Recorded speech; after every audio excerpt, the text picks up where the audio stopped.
Hi friends, ഞാനിന്നിവിടെ ഉണ്ടാക്കാൻ പോകുന്നത് ബീട്രൂട്ട് തോരനാണ്. അപ്പോൾ ഇതെങ്ങനെ ഉണ്ടാക്കുന്നത് നോക്കാം.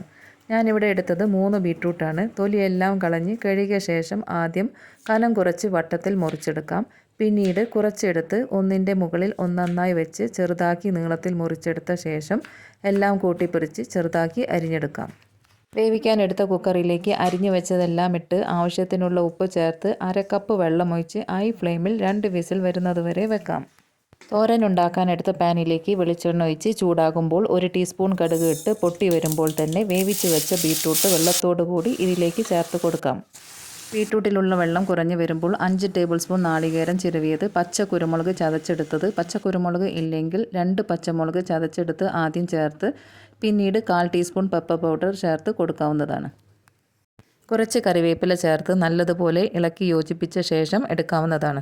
ചോറിൻ്റെ കൂടെ കഴിക്കാൻ നല്ല രുചിയുള്ള തോരനാണ്. ഒന്നുണ്ടാക്കി നോക്കിയിട്ട് ഫീഡ്ബാക്ക് അറിയിക്കാൻ മറക്കരുതേ.